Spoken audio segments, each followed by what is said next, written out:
kembali bagaimana Roh Kudus dicurahkan atas kita. Bahkan mujizat keajaibannya boleh kita rasakan sampai hari ini. Biar setiap kita sepakat hari ini membangkitkan kerja Roh Kudus di dalam kehidupan kita.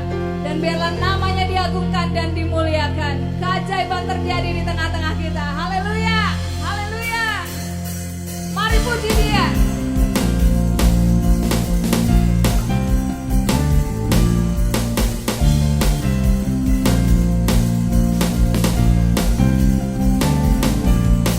Bebas terlepas, kuasa maut telah terhempas. Nama Yesus pemenang, nama Yesus jawaban. Amin. Langkah tangan terhenti, berlari sampai akhir. Serukan tinggi namanya, serukan ajaib namanya. Roh Kudus membakar setiap hati. Naikkan pujian mujizat terjadi. Mengalir kuasamu, nyalakan apimu. Ku nyanyi oh well oh oh well oh well oh oh. Tercurah kuasamu, nyalakan apimu. Ku nyanyi oh well oh oh well oh. Ajaiban terjadi. Haleluya. Nyatakan mujizat-Mu lagi Tuhan.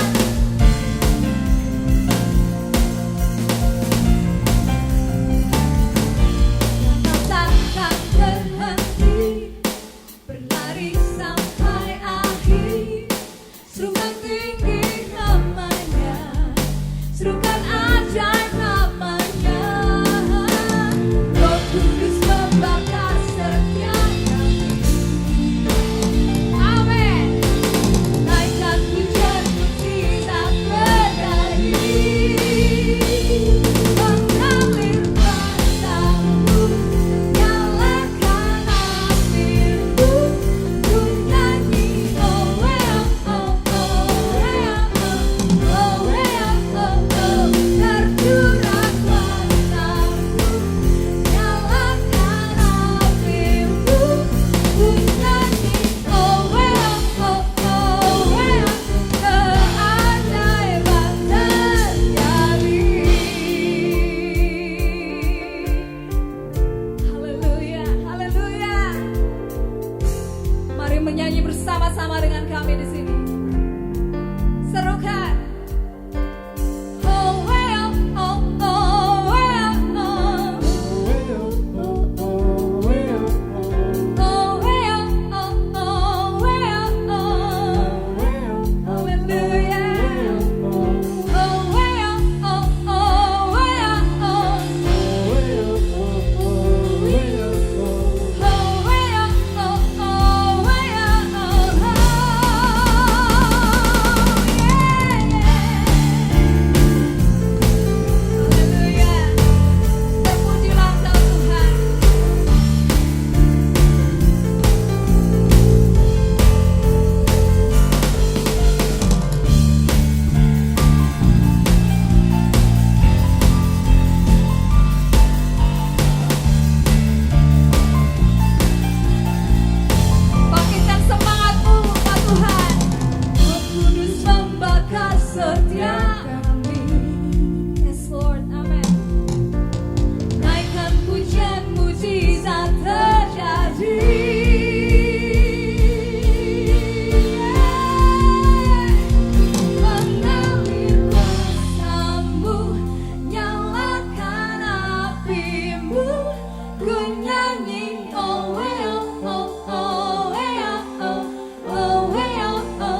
penuhi dengan kerinduan akan pribadi yang istimewa dalam hidup kita, pribadi Roh Kudus.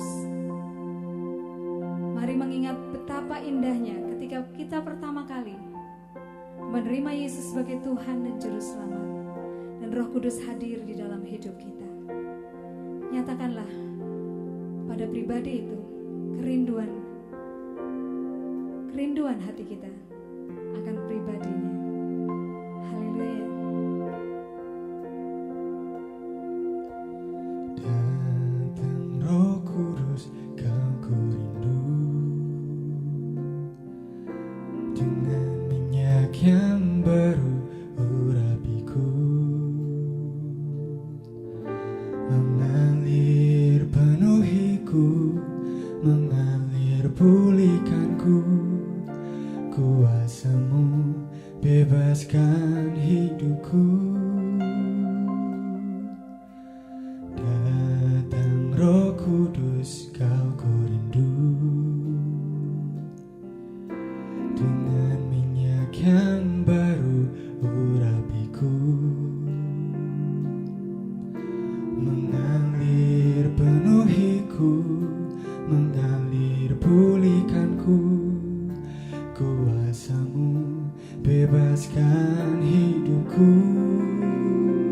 Satu yang ku rindu, bersekutu denganmu, bawaku lebih lagi tinggal di dalam-Mu, nikmati hadirat-Mu, jamahlah seluruh hidupku. Kuasa-Mu mengubah hidupku.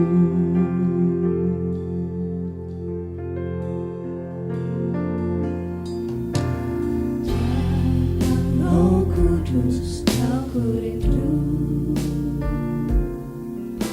dengan minyak yang baru urapiku, mengalir penuhiku, mengalir pulihkanku. Kuasa-Mu bebaskan hidupku. Satu yang ku rindu, bersekutu denganmu, bawaku lebih lagi tinggal di dalam-Mu, nikmati hadirat-Mu, jamahlah seluruh hidupku. Urapan-Mu mengubah hidupku.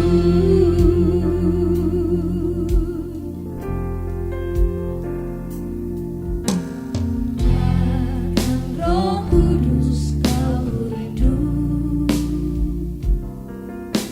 dengan minyak yang baru urapiku, mengalir penuhiku, mengalir pulihkanku. Kuasa-Mu bebaskan hidupku.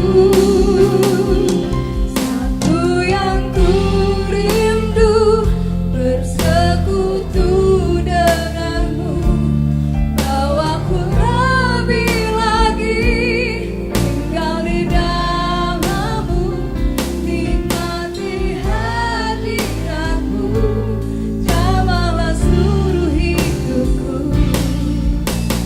Kuasa-Mu mengubah hidupku. Satu yang ku rindu,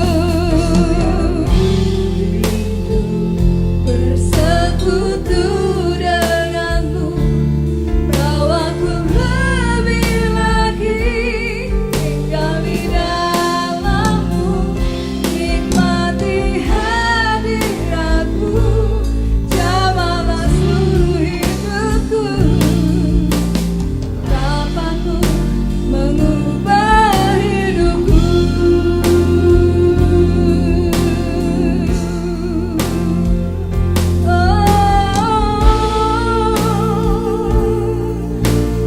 Kami buka hati kami bagi pekerjaan Roh-Mu di tempat ini, Tuhan.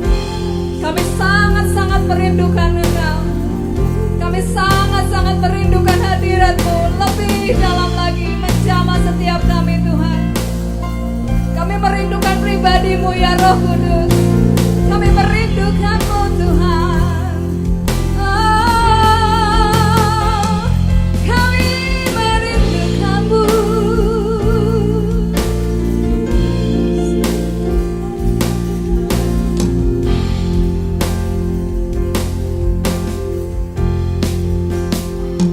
Satu yang ku rindu bersekutu denganmu, tahu aku lebih lagi tinggal di dalammu, nikmati hadiratmu, jamah seluruh hidupku, urapanmu mengubah hidupku.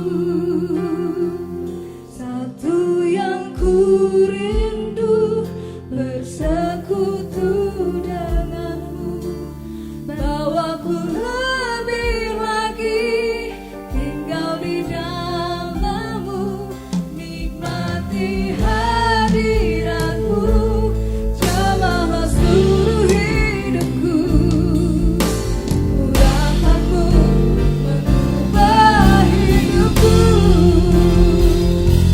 Satu yang ku rindu bersekutu denganmu, bawaku lebih lagi tinggal di dalammu, nikmati hadiratmu, jamah seluruh hidupku, urapanmu mengubah hidupku.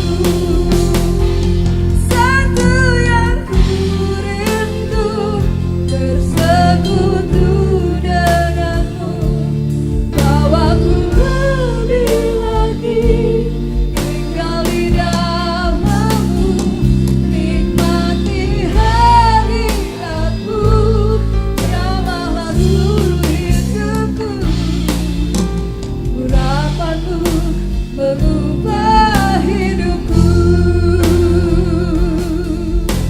urapanmu mengubah hidupku, urapanmu mengubah hidupku.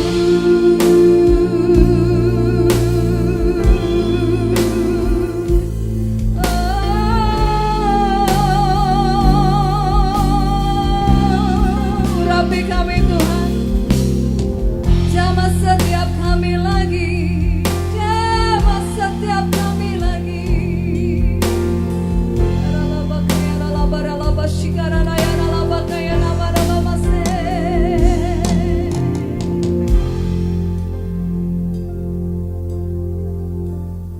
Bapa di dalam surga, kami mengucap syukur untuk hadirat-Mu yang kami rasakan bersama di dalam ibadah hari ini. Kami mengucap syukur Tuhan, kami sebentar lagi akan mendengarkan kebenaran firman-Mu. Kami berdoa untuk setiap umat-Mu Tuhan yang mendengar, siapapun kami yang mendengar hari ini. Sungguh Engkau memberkati kami, Engkau menjamah hati pikiran kami, supaya apa yang kami dengar hari ini sungguh-sungguh mengubahkan pikiran kami, menambahkan pengetahuan dan wawasan kami terhadap pribadi Allah, sehingga hidup kami semakin diubahkan serupa dengan Kristus. Bahkan kami juga berdoa untuk setiap orang yang baru mendengar akan Kristus hari ini. Kami berdoa Tuhan, Engkau membuka hatinya, Engkau membuka pikiran dan perasaannya, Engkau berkata-kata secara pribadi, Engkau memberikan pengertian, sehingga mereka boleh mendengar, mereka boleh mengenal, bahkan mereka boleh mengambil satu keputusan yang pasti Tuhan, bahwa di dalam Kristus ada keselamatan. Terima kasih Engkau berbicara atas kami semua. Di dalam nama Yesus kami berdoa. Amin. Ya, Shalom Bapak Ibu Saudara sekalian, saya berdoa kita semua ada di dalam perlindungan dan pemeliharaan Tuhan yang sempurna. Ya, langsung saja Bapak Ibu, kita tidak akan lama. Hari ini kita akan merenungkan sebuah satu perenungan ya, dengan judul yang sangat sederhana menurut saya. Kalau boleh saya berikan judul, yaitu mendayagunakan pikiran yang sehat. Mendayagunakan pikiran yang sehat. Bapak Ibu, saya memunculkan sebuah pertanyaan untuk bisa kita renungkan bersama ya. Mengapa kita tidak bisa sepenuhnya berpikir dengan benar? Ya. Mengapa kita tidak bisa sepenuhnya berpikir dengan benar? Coba mari kita renungkan ini. Mungkin Bapak Ibu sempat memikirkan pertanyaan ini ya, mungkin. Nah, kalau boleh saya berikan jawaban secara singkat Bapak Ibu untuk pertanyaan ini. Ya memang pada dasarnya tidak ada seorang pun di dunia ini yang bisa berpikir dengan benar sepenuhnya Bapak Ibu. Ya, ini fakta yang memang harus kita terima terlebih dahulu di dalam perenungan kita hari ini. Di dalam Roma 3 ayat 23 dikatakan, karena semua orang telah berbuat dosa dan telah kehilangan kemuliaan Allah. Juga di dalam Mazmur 51 ayat 5 dikatakan, sesungguhnya dalam kesalahan aku diperanakan dan dalam dosa aku dikandung ibuku. Dari dua ayat ini saja Bapak Ibu, saya yakin Bapak Ibu saudara sependapat dengan saya bahwa ternyata memang sulit mencari seorang di dunia ini yang bisa sepenuhnya berpikir dengan benar. Jadi kalau kita kembali kepada pertanyaan perenungan hari ini, mengapa kita tidak bisa sepenuhnya berpikir dengan benar? Ternyata menurut firman Tuhan dikatakan tadi, kita semua lahir dalam keadaan berdosa dan tidak sempurna ya. Sehingga tubuh dan pikiran kita ini jauh dari kesempurnaan. Ini harus kita pahami terlebih dahulu Bapak. Fakta yang tidak bisa dipungkiri bahwa kita ini dikandung dalam dosa. Kita dilahirkan dalam ketidaksempurnaan. Oleh sebabnya jelas setiap manusia yang lahir di muka bumi ini memiliki tubuh dan pikiran yang jauh dari ketidaksempurnaan. Selain daripada itu Bapak Ibu, ada satu fakta lagi yang mungkin perlu kita ketahui bersama.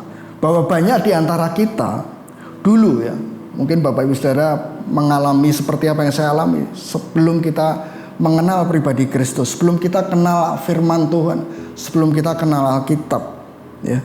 Banyak di antara kita dulu, di hidup lama kita yang dulu adalah orang-orang, kita ini adalah orang-orang yang pikirannya dibutakan oleh setan. Mungkin Bapak Ibu agak kaget dengan kalimat ini, mungkin cukup vulgar Bapak Ibu. Tapi ini fakta yang harus kita terima.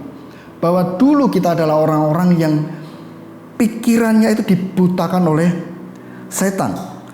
Dan oleh karenanya kita dulu sulit mengenal Tuhan dan standar-standarnya yang benar. Standar-standar nilai kebenarannya itu sulit untuk kita mengerti, untuk kita kenal. Mengapa? Karena pikiran kita memang sudah dibutakan.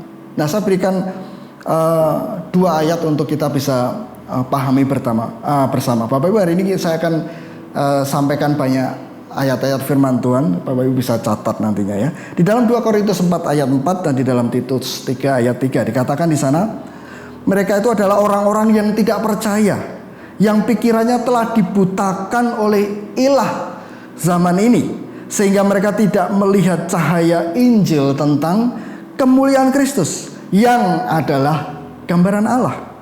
Karena dahulu kita juga hidup dalam kejahilan, tidak taat, sesat, menjadi hamba berbagai-bagai nafsu dan keinginan, hidup dalam kejahatan dan kedengkian, keji, saling membenci.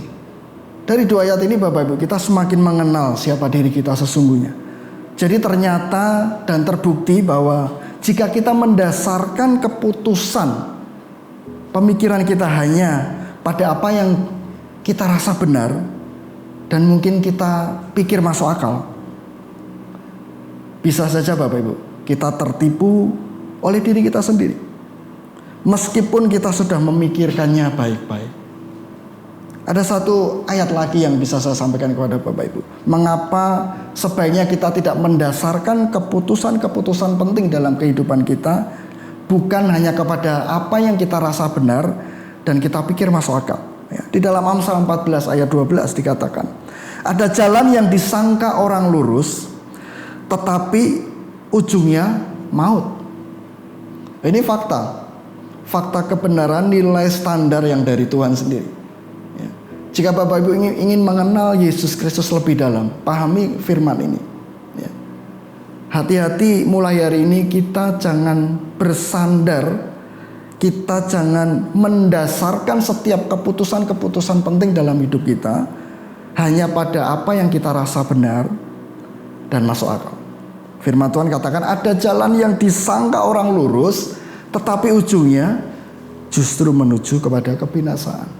Nah, hari ini saya ingin mengajak kita merenungkan lebih dalam dengan satu pertanyaan yang lebih dalam, Bapak Ibu. Nasihat apa yang mungkin yang bisa kita terima sewaktu kita akan membuat sebuah keputusan penting. Bapak Ibu, di dalam setiap langkah hidup manusia dimanapun, baik mereka mengenal Tuhan atau tidak, selalu diperhadapkan dengan pilihan dan keputusan. Nah, ini momen-momen yang sebenarnya penting. Tidak ada satupun keputusan yang tidak penting. Bahkan permasalahan-permasalahan sepele pun itu juga butuh keputusan yang benar dan keputusan yang akurat. Nah, nasihat yang semacam apa dan dalam kondisi seperti apa? Bapak Ibu, sewaktu kita membuat sebuah keputusan yang penting, ya, kita diperhadapkan dengan sebuah masalah dan kita harus membuat sebuah keputusan yang penting. Mungkin saja teman-teman kita menyarankan untuk memikirkan baik-baik, ya. Mungkin Bapak Ibu pernah mengalami itu. Ketika kita berhadapan dengan satu masalah, kita harus membuat satu keputusan yang sangat kritikal. Kemudian kita berbagi kepada teman-teman kita, rekan-rekan kita, saudara-saudara kita. Mungkin mereka menyarankan sabar dulu, dipikir baik-baik, ya. Hati-hati, ya. Dengan kepala dingin mungkin begitu, ya. Bapak Ibu, saran-saran seperti itu memang nasihat yang baik, ya. Bersyukurlah kalau kita memiliki rekan-rekan, teman-teman, ya, atau saudara-saudara yang memberikan saran-saran semacam itu. Agar kita tidak cepat-cepat buru-buru mengambil sebuah keputusan, ya. Alkitab mengingatkan kepada kita, Bapak, di dalam Amsal 21 ayat 5, setiap orang yang tergesa-gesa hanya akan mengalami kekurangan. Nah, ini peringatan yang harus kita dengarkan hari ini, Bapak, ya. Setiap orang, ya, tidak peduli siapapun, setiap orang yang sedang diperhadapkan satu problem, masalah yang harus dipecahkan, kita dikondisikan untuk mengambil sebuah keputusan yang penting. Jika kita tergesa-gesa, firman Tuhan mengatakan hanya akan mengalami kekurangan. Jadi terimalah kalau kita memiliki rekan-rekan, teman-teman yang memberi saran demikian, ya. Jangan buru-buru, jangan tergesa-gesa. Pikir dalam-dalam, pikir 2 kali begitu, ya. Nah, Bapak Ibu, perlu juga kita pahami, ya. Apakah artinya tidak tergesa-gesa itu berarti kita cukup berpikir dengan cermat, ya, berpikir masuk akal, dan mungkin juga mempertimbangkan segala segi? Apakah cukup dengan itu? Jadi kalau kita mendengar saran dari orang lain, dari teman-teman kita, stop dulu, jangan buru-buru, jangan tergesa-gesa, pikir yang masak-masak. Nah, pikir yang masak-masak, pikir yang dalam-dalam itu apakah artinya hanya cukup kita berpikir dengan cermat, kemudian berpikir secara masuk akal, logis, dan mempertimbangkan segala segi, ya, untung ruginya, baik buruknya, dan sebagainya dan sebagainya. Ya mungkin saja Bapak Ibu, semua itu bisa menolong kita dalam mengambil sebuah keputusan yang benar. Tetapi ingat Bapak Ibu, ada hal lain yang tercakup di dalamnya. Tercakup yang namanya jangan tergesa-gesa, ya. Perhatikan ayat ini Bapak Ibu, di dalam Roma 12 ayat 3. Berdasarkan kasih karunia yang dianugerahkan kepadaku, aku berkata kepada setiap orang di antara kamu, janganlah kamu memikirkan hal-hal yang lebih tinggi daripada apa yang patut kamu pikirkan. Tetapi hendaklah kamu berpikir begitu rupa sehingga kamu menguasai diri menurut ukuran iman, ya, yang dikaruniakan Allah kepada kamu masing-masing. Jadi iman di sini adalah kuncinya Bapak Ibu, ya. Berpikir dengan cermat, berpikir dengan masuk akal, mempertimbangkan segala segi, untung rugi, baik buruk dan sebagainya. Itu semua harus didasarkan kepada satu unsur yang sangat esensi, sangat penting dalam diri orang Kristen, yang disebut dengan iman. Lebih lanjut terlebih dahulu, ya, saya akan berikan satu ayat lagi dalam 1 Petrus 4 ayat yang ke-7 dikatakan demikian. kesudahan segala sesuatu sudah dekat. Karena itu kuasailah dirimu dan jadilah tenang supaya kamu dapat berdoa. Jadi Bapak Ibu, ini rupanya ada kait-mengkait Bapak Ibu. Ketika kita dianjurkan oleh Tuhan, diingatkan oleh firman Tuhan untuk tidak tergesa-gesa mengambil keputusan. Rupanya segala perkara yang kita pikirkan, yang kita renungkan didasarkan kepada iman yang dikaruniakan oleh Allah. Kemudian kita bisa mengambil satu waktu kita berdoa, kita melibatkan Tuhan di sana. Kembali kepada pertanyaan tadi. Jika kita diperhadapkan dengan masalah, kemudian kita mendapatkan nasihat yang mungkin bisa kita terima dari rekan-rekan kita. Sewaktu kita ditantang untuk membuat sebuah keputusan yang benar Bapak Ibu. Intinya apa yang harus kita lakukan? Sederhana Bapak renungan hari ini. Jawabannya sederhana sekali. Ubahlah pikiran kita dan kembangkan pikiran yang sehat. Bapak Ibu, seorang ilmuwan namanya Albert Einstein mengatakan untuk menyelesaikan sebuah masalah, untuk memecahkan sebuah problem, kita butuh sebuah kesadaran, awareness.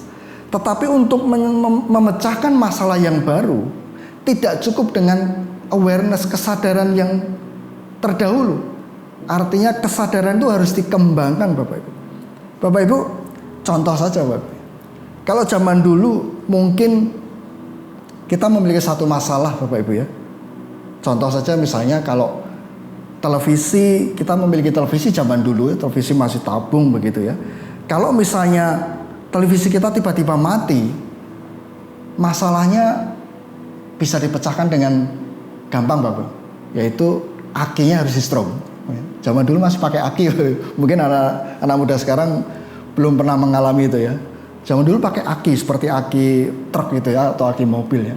Oh, kalau televisi kita mati, kemungkinan besar akinya habis. Jadi harus dibawa ke tukang strom begitu ya. Itu kalau kesadaran mungkin 30-35 tahun yang lalu Pak. Dan itu masih televisi tabung. Tetapi zaman sekarang Bapak Ibu ya, televisi sudah yang disebut dengan smart TV ya, TV pintar ya. Kalau zaman dulu TV-nya belum pintar mungkin Bapak Ibu ya. Zaman sekarang kalau TV kita mati, tidak akan mungkin orang membawa aki, mencari aki dan kemudian di-strom ya. Hampir sekarang tidak ada akinya Bapak Ibu ya. Meskipun mungkin ada baterai ya kalau televisi yang lebih portable, lebih kecil. Tetapi mungkin ada koneksi internetnya mungkin. Jadi kesadaran atau pengetahuan kita yang lama itu harus dikembangkan terus-menerus untuk menyelesaikan masalah-masalah yang semakin baru. Jadi perlu kita sadari Bapak, rupanya permasalahan hidup setiap manusia yang kita hadapi ini Bapak Ibu ya, itu rupanya masalah-masalah yang terus berkembang. Jadi Bapak Ibu, simpelnya begini. Bagaimana mungkin kita menjadi seorang Kristen? Mungkin kenal Tuhan sudah 30 tahun yang lalu ya. Kita 30 tahun yang lalu kita punya masalah kerohanian dan kita memecahkan masalah dengan keputusan yang pernah kita ambil. Pertanyaannya, apakah mungkin keputusan itu masih berlaku atau masih efektif untuk masalah-masalah yang kita hadapi sekarang? Belum tentu Bapak Ibu ya. Contoh sederhana ya. Saya punya teman pelayanan dulu waktu saya masih muda. Dia seorang yang baru bertobat ya. Sebenarnya kurang lebih sama dengan saya juga baru bertobat. Nah, teman saya ini punya punya pergumulan lucu Bapak Ibu ya. Ini masih muda, dia sekolah STM pada waktu itu dan dia buka bengkel sepeda motor waktu itu ya, di desa di tempat saya dibesarkan di sana. Dia membuka bengkel sederhana Bapak Ibu. Nah, pada waktu ketika dia membuka bengkel, dia rasanya sepi ya, sampai dia kadang-kadang kepingin tutup ya. Dia sampai berdoa kepada Tuhan, Tuhan tolong kirimkan para pelanggan begitu ya. Tapi pada kenyataannya hari demi hari hampir tidak ada pelanggan ya. Nah, ketika dia berdoa, Tuhan ini ada masalah, kalau nggak ada pelanggan, saya nggak dapat duit, saya nggak bisa makan, saya nggak bisa meneruskan usaha ini, gitu ya. Itu mungkin sekitar tahun 93, 95 Bapak. Nah, kesaksian dia lucu Bapak. Ketika dia berdoa di bengkel dia yang begitu kecil, kemudian tiba-tiba ada angin dan ada uang 50 ribuan Bapak Ibu, itu terbang begitu ya, menggelinding begitu terbang. di depan dia waktu dia duduk di teras bengkel dia. Wah, dia merasa ini jawaban doa Bapak Ibu.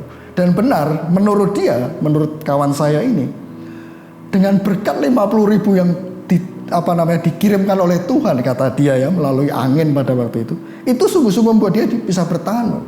Cuma perkaranya Bapak Ibu, apakah dia sebagai pengusaha bengkel sepeda motor akan selama-lamanya hanya duduk di sana dan berdoa Tuhan mengirimkan uang, ya, entah terbang dari mana, ya, tentu saja tidak. Jadi persoalan dia tentang keuangan yang semakin krisis, tidak serta-merta dia mengharapkan jawaban-jawaban yang sama. Dia harus membuat satu keputusan penting demi menjalankan bisnisnya. Ya mungkin dia harus beli baju seorang montir ya supaya kelihatan profesional, dan dia kembangkan pengalaman memperbaiki sepeda motor dan sebagainya, dan terbukti dia berkembang usahanya. Dan dia tidak selamanya mengharapkan Tuhan mengirimkan uang 50.000-an terbang ke bengkelnya Bapak Ibu ya. Jadi prinsipnya Bapak Ibu, pengetahuan kesadaran kita yang lama belum tentu efektif untuk memecahkan masalah-masalah kita yang baru. Kita butuh keputusan-keputusan yang baru. Oleh sebab itu mari kita mengubah pikiran kita dan mengembangkan pikiran yang sehat. Ya, di dalam Ulangan 32 ayat 4 akan saya bacakan. Gunung batu yang pekerjaannya, gunung batu di sini adalah Tuhan, adalah Allah kita. Gunung batu yang pekerjaannya sempurna karena segala jalannya adil, Allah yang setia dengan tiada kecurangan, adil dan benar. Dia, Bapak Ibu, perlu digarisbawahi pekerjaannya. Bapak Ibu, kalau kita berpikir tentang pekerjaan Tuhan, salah satu contoh yang paling populer itu penciptaan, Bapak. Kita bisa membayangkan bagaimana Tuhan mengembangkan sebuah ide-ide, gagasan-gagasan, sehingga dia bisa menciptakan, ditulis oleh Musa di dalam Kejadian, dari hari pertama sampai hari ke-6. Begitu indahnya kita sekarang menikmati ciptaan Tuhan. Dikatakan pekerjaannya begitu sempurna. Mengapa? Karena segala jalannya, caranya Tuhan itu adil. Kata adil di sini benar Bapak Ibu. Ya. Allah yang setia dengan tiada kecurangan, adil dan benar. Dia kembali kepada diri kita. Walaupun mungkin tubuh dan pikiran kita ini jauh dari kesempurnaan Bapak Ibu, tetapi bersyukurlah Bapa kita di surga sempurna dalam segala sesuatu. Yang percaya katakan amin Bapak Ibu. Ya, kita sudah baca di dalam Ulangan 32 ayat 4. Gunung batu kita, Allah kita itu pekerjaannya sempurna. Jadi sampai di sini saya ingin menyarankan kepada kita semua. Saya ingin mendorong kita semua. Sekalipun tubuh pikiran kita tidak sempurna, jangan berkecil hati Bapak Ibu ya. Kita punya Bapa yang sempurna adanya. Oleh karena itu kita bersyukur ya. Oleh karena itu kita bersyukur Tuhan kita sempurna. Menariknya Bapak Ibu, kesempurnaan Bapa kita, kesempurnaan Allah kita itu diwujudkan secara nyata dalam kehidupan kita sebenarnya. Apa itu? Ia menyediakan apa yang kita butuhkan untuk mengubah pikiran kita dan untuk mengembangkan pikiran yang sehat. Ya. Saya bacakan terlebih dahulu di dalam 2 Timotius 1 ayat 7 ini, ayat yang sangat menarik. Kita akan melihat bagaimana cara Tuhan menyediakan apa yang kita butuhkan untuk mengubahkan pikiran kita dan mengembangkan pikiran yang sehat itu. Dikatakan di sana, sebab Allah memberikan kepada kita bukan roh ketakutan, ya, melainkan roh yang membangkitkan kekuatan, kasih, dan ketertiban. Bapak Ibu, kata memberikan kepada kita ini ditulis kepada jemaat Timotius berangkat dari sebuah ide di mana Abraham mempersembahkan Ishak. Waktu Abraham mau membunuh anaknya Ishak ya, mau disembelih, kemudian tiba-tiba Tuhan, ya, malaikat Tuhan mengatakan berseru kepada Abraham, stop ya, jangan teruskan itu. Lihatlah di belakangmu, di balik semak-semak itu ada seekor domba yang kemudian dalam cerita itu domba itu dipakai oleh Abraham untuk menggantikan Ishak anaknya, untuk dia bisa mempersembahkan persembahan kepada Allah. Jadi rupanya Bapak Ibu, kesempurnaan Allah kita itu terwujud bahwa Ia Allah yang menyediakan, yang memberikan. Kalau boleh saya pakai istilah yang lebih dalam, itu menciptakan Bapak Ibu. Ya, manusia tidak punya kekuatan untuk menciptakan, membuat sesuatu yang tidak ada menjadi ada. Tetapi Allah kita punya kuasa itu. Dia menciptakan sebuah kekuatan, kuasa, bukan roh ketakutan, melainkan roh yang membangkitkan kekuatan, kasih dan ketertiban. Jadi sebagai orang Kristen Bapak Ibu, kita boleh saja berpikir, bernalar, ya, berlogika dan bertindak secara masuk akal. Dan itu baik Bapak Ibu. Ya, dan itu baik. Dan saya berharap kita semua menjadi orang Kristen yang demikian. Berpikir terus-menerus, bernalar terus-menerus, dikembangkan begitu rupa dan bertindak secara masuk akal. Oleh karena itu Bapak Ibu, kita harus menguasai atau mengendalikan pikiran kita serta perasaan kita dan meniru cara Allah berpikir, merasa, dan bertindak. Ingat, kita ini adalah ciptaan Dia. Kita diciptakan segambar dan serupa. Jadi tidaklah mustahil kalau kita meniru cara Allah berpikir, cara Allah merasakan sesuatu, bahkan cara Allah bertindak atau bekerja. Tidak mustahil, sangat bisa. Apalagi Bapak Ibu kenal pribadi Kristus. Ya. Tadi dikatakan Allah memberikan kepada kita bukan roh ketakutan. Bapak Ibu, saya ingin sampaikan secara singkat sebuah kesaksian, pengalaman yang menunjukkan bahwa seseorang itu bisa membuat keputusan yang baik, yang akurat, meski mengalami tekanan dan kesusahan.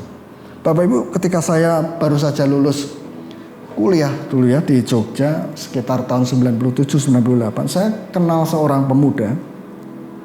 Seorang pemuda yang saya kenal baik dan dia bekerja sebagai menjadi satu tim penerjemahan Alkitab ya, dari bahasa Indonesia ke bahasa daerah. Dan teman saya ini selain membantu menerjemahkan juga sebagai editor ya. Jadi memeriksa kalau ada titik koma yang kurang atau salah eja begitu ya. Itu pekerjaan dia setiap hari. Jadi bisa dibayangkan Pak, hari demi hari yang dia kerjakan itu membaca pasal demi pasal, kemudian diterjemahkan, kemudian diperiksa satu persatu. Nah, Bapak Ibu, peristiwa yang sangat unik yang dia alami, yang dia bagikan kepada saya. Satu kali waktu, teman saya ini pengantin baru Bapak ya, baru menikah dan tinggal di satu rumah kontrakan begitu. Tiba-tiba di malam hari tanpa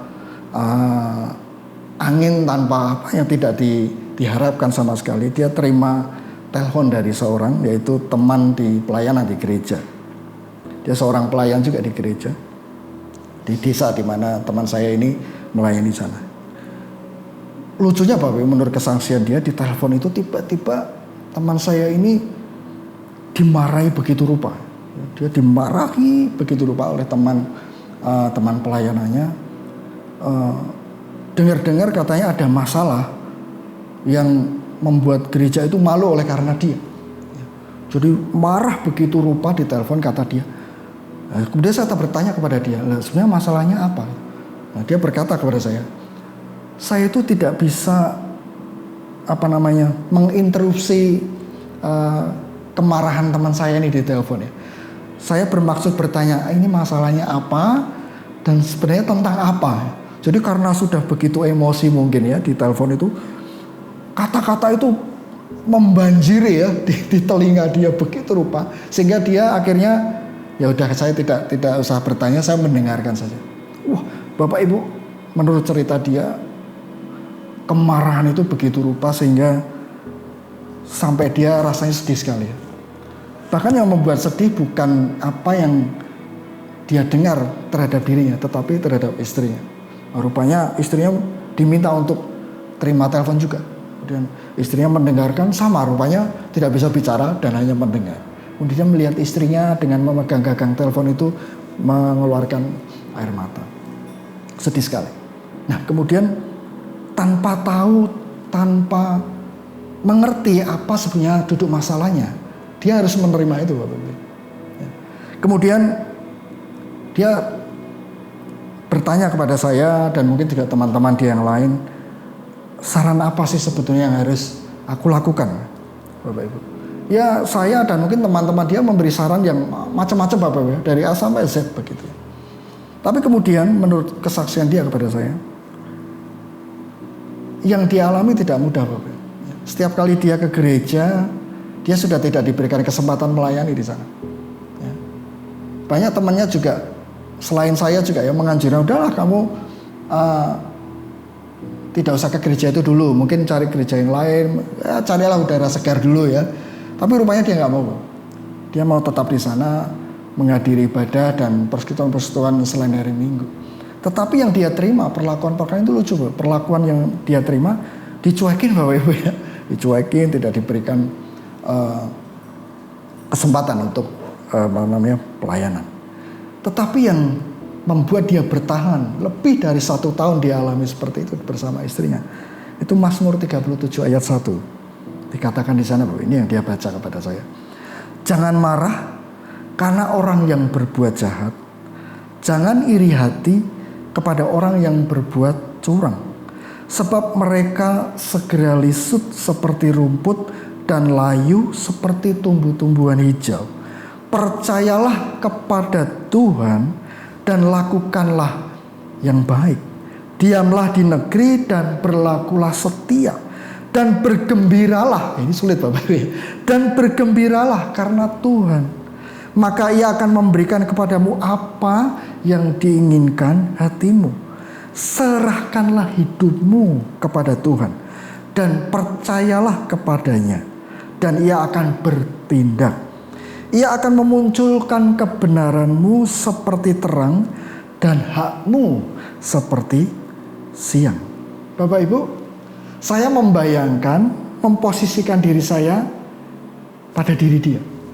Dan mungkin kepada istri saya juga. Tidak gampang Bapak Ibu ya. Tidak gampang. Difitnah, dituduh melakukan yang tidak kita lakukan. Bahkan sampai kita nggak tahu sebenarnya masalahnya apa. Rasanya tidak gampang. Setahun lebih kita berada di tengah-tengah lingkungan yang sedemikian menekan perasaan dan mungkin batin kita. Seperti yang dialami teman saya ini. Dari kesaksian ini Bapak Ibu, kita bisa belajar. Ya.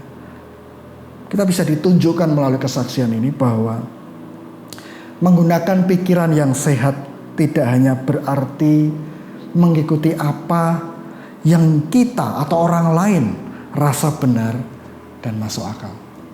Tidak cukup Bapak Ibu. Ya.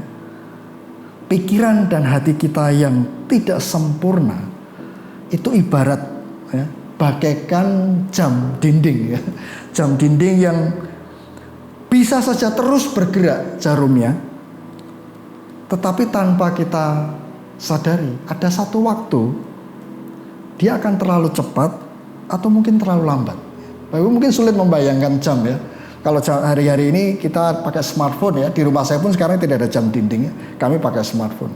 Kalau pakai smartphone, hampir kita tidak pernah mengalami yang namanya jam terlalu cepat atau jam terlalu lambat, karena selalu akan disesuaikan secara sistem, secara online. Tetapi kalau Bapak Ibu di rumah mungkin hari ini masih memiliki jam manual ya, atau jam dinding.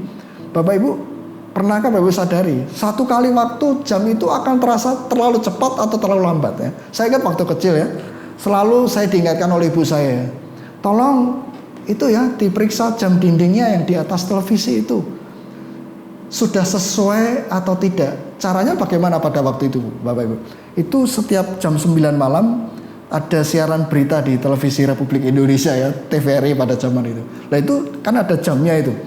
Kalau jam 9 tepat, lah itu menjadi tolok ukur untuk menyetel ulang jam dinding di rumah saya pada waktu itu. Ya. Jadi rupanya Bapak Ibu, pikiran dan hati kita yang tidak sempurna itu diibaratkan seperti jarum jam dinding yang tanpa kita sadari, satu waktu itu mungkin terlalu cepat atau terlalu lambat. Artinya apa Bapak Ibu? Kita akan celaka jika kita ini dituntun oleh pikiran dan hati kita yang tidak sempurna. Oleh sebab itu Bapak Ibu, mari kita bersama-sama mengubah pikiran kita, mengembangkan pikiran yang sehat itu. Saya bacakan di dalam Yeremia 17 ayat 9. Betapa liciknya hati, lebih licik daripada segala sesuatu. Hatinya sudah membatu, siapa yang dapat mengetahuinya. Kata licik di sini dalam terjemahan yang literal artinya tipu daya, tipu muslihat, atau bahasa sehari-harinya akal-akalan Bapak. Jadi bisa dibayangkan hati manusia, pikiran manusia itu ternyata pada dasarnya dikatakan sudah membatu ya, pada dasarnya licik, pada dasarnya penuh dengan akal-akalan, manipulasi. Ya, beda jauh dengan cara berpikir Tuhan tadi. Ya. Jadi kita perlu menyetel ulang hati dan pikiran kita ya, dengan menggunakan standar Allah yang bisa diandalkan. Sekali lagi saya ulang Bapak. Mari kita pikirkan bersama. Kita perlu menyetel ulang hati dan pikiran kita ini dengan menggunakan standar Allah yang andal, yang bisa diandalkan. Yesaya 55 ayat 8 dikatakan, sebab rancanganku bukanlah rancanganmu, dan jalanku bukanlah jalanmu, bukanlah jalanku. Ya, caramu bukanlah caraku, kata Tuhan. Demikianlah firman Tuhan. Kata demikianlah firman Tuhan penting Bapak. Artinya sudah ditetapkan, tidak bisa diganggu gugat. Jadi rancangan Tuhan bukan rancangan kita manusia. Jalannya Tuhan, caranya Tuhan bukan cara dan jalan kita. Seperti tingginya langit dari bumi, demikianlah tingginya jalanku dari jalanmu, dan rancanganku dari rancanganmu. Begitu tingginya, begitu jauhnya Bapak Ibu. Mari kita setel ulang. Janganlah kita mengandalkan pikiran dan hati kita atau pikiran manusia, hati manusia. Dikatakan tadi licik ya, penuh tipu muslihat. Mungkin kita rasa itu masuk akal, mungkin kita rasa benar, belum tentu Bapak Ibu ya. Seperti jarum jam dinding tadi, mungkin bisa kebablasan atau mungkin kurang ya, jadi tidak akurat. Mari kita setel ulang ya. Ayat terakhir saya sampaikan hari ini kepada Bapak Ibu sekalian. Di dalam Amsal 3 ayat 5 dikatakan, percayalah kepada Tuhan dengan segenap hatimu, dan janganlah bersandar kepada pengertianmu sendiri. Akuilah dia dalam segala lakumu, maka ia akan meluruskan jalanmu. Bapak Ibu, sekali lagi saya mengingatkan kepada kita sekalian, saya dan Bapak Ibu saudara, mari kita mengubah pikiran kita. Kita kembangkan pikiran yang sehat. Kita sesuaikan, kita setel pikiran, perasaan, hati kita dengan firman Allah. Saya berdoa firman Tuhan hari ini memberkati kita semua. Tuhan Yesus memberkati. Satu yang ku rindu bersekutu denganmu, bawaku lebih lagi tinggal di dalammu, nikmati hadiratmu, jamahlah seluruh hidupku, kuasamu mengubah hidupku. Satu yang ku rindu bersekutu denganmu, bawaku lebih lagi tinggal di dalammu, nikmati hadiratmu, jamahlah seluruh hidupku, lapangku mengubah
Puji Tuhan, Bapak Ibu Saudara, diberkati Tuhan ya hari ini oleh renungan firman Tuhan yang kita dengar bersama. Bapak Ibu Saudara, saya yakin kita semua diberkati Tuhan melalui renungan firman hari ini. Tetapi juga saya berharap, saya berdoa untuk saudara-saudara, Bapak Ibu yang mungkin hari ini baru pertama kali mendengarkan akan kebenaran firman Tuhan hari ini.